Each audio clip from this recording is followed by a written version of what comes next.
Well, I wanted to make a accessible fantasy movie, and it's like, since I'm a huge fan of Jonai B. Lindqvist, I thought that it would be interesting to adapt one of his stories for like a larger audience, and that's where Vore came out of. I thought it was an excellent short story. I thought that it had like different elements and different contrasts, like contrast that is between like her emotional journey and all this like the genre elements. I thought that was fascinating, so that was kind of like draw me into it. They turned out to be the best ones in the casting. I think that it's like we did more than like 1.5 year of casting, so it would be hard for me like to summarize exactly what it was.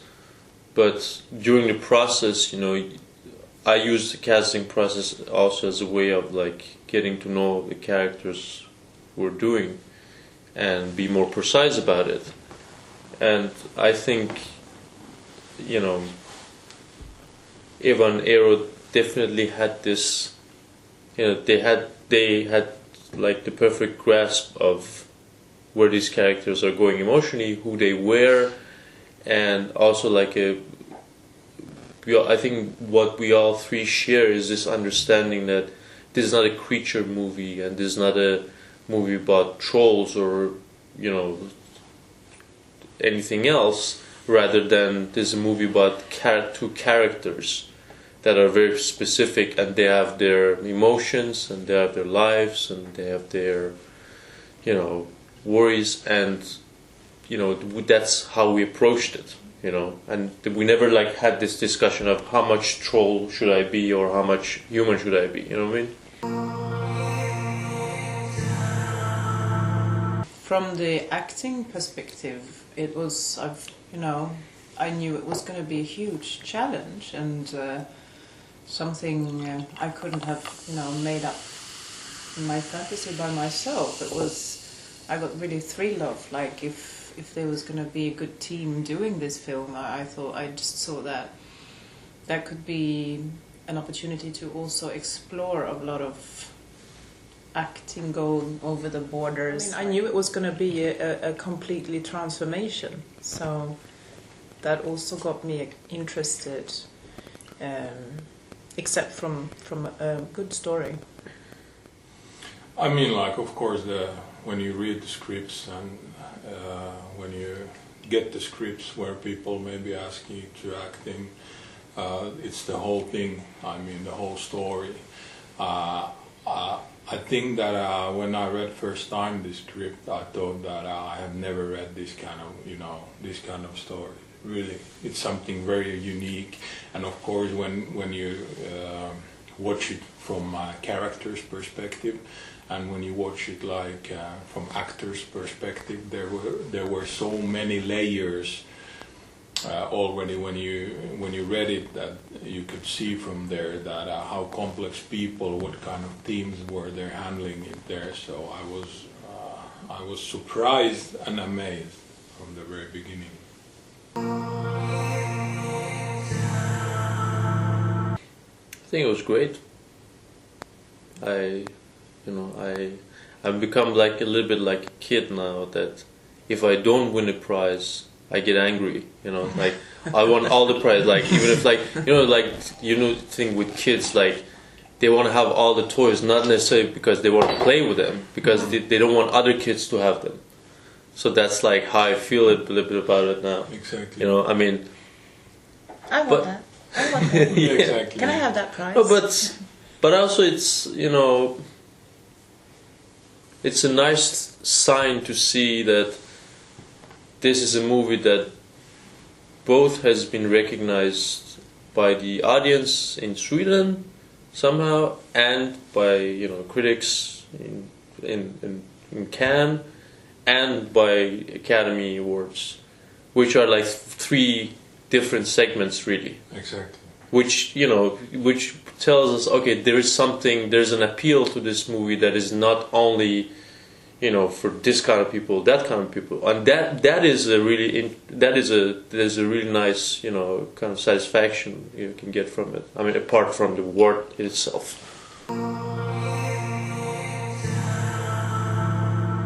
I would put it this way, that I didn't want to cut anything out.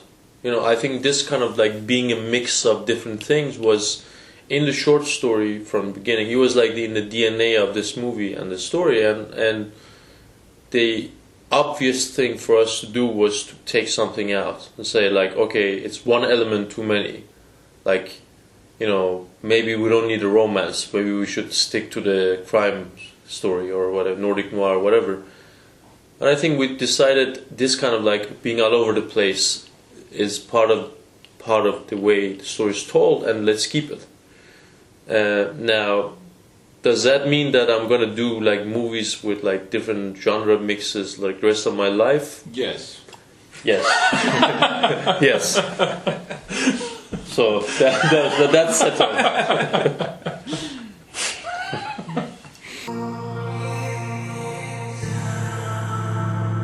Yes, I think that is something you can generally say about any movie you really like, or I like, that it gives me like perspective and scope, and I'm happy to hear that, of course.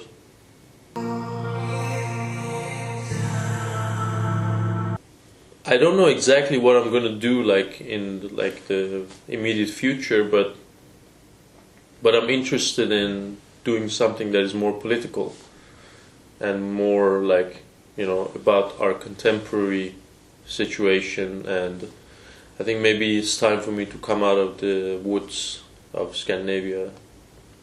I come to the city maybe.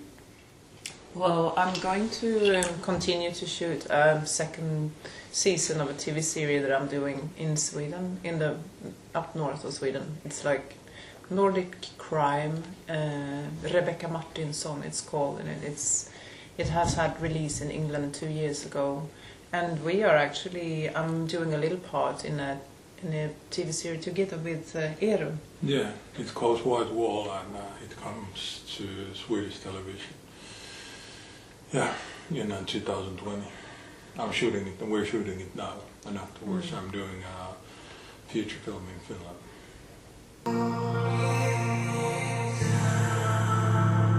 What's important for me as filmmaker is like that what I do is not only for my own sake, and I find the audience. I mean, it's kind of banal to say that, but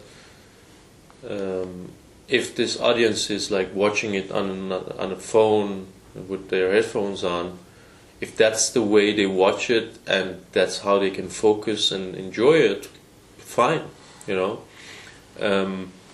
I don't obviously optimize my movie for iPhone, but I don't want to exclude people just because they're not in the right cinema at the right time.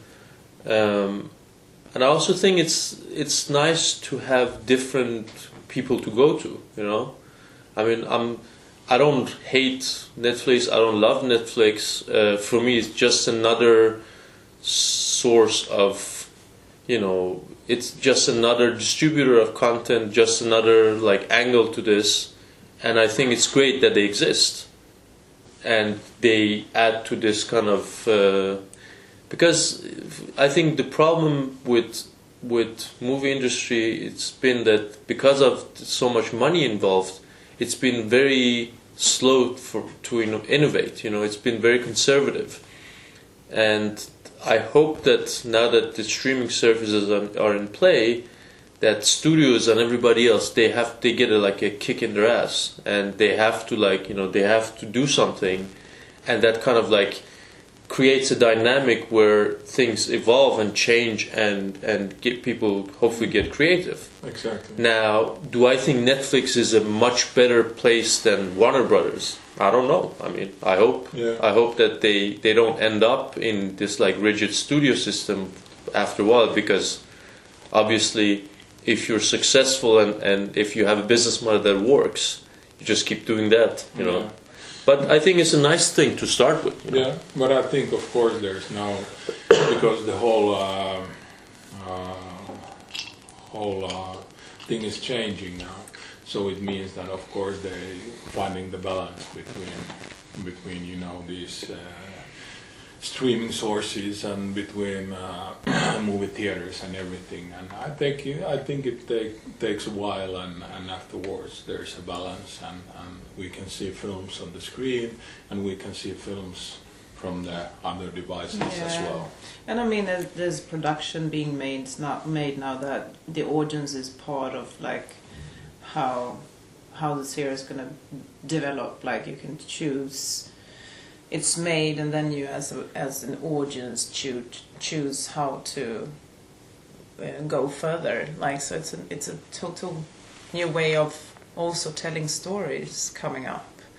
So all those things will probably work together, and we don't know what's going to come out. In one day, exactly. Yeah.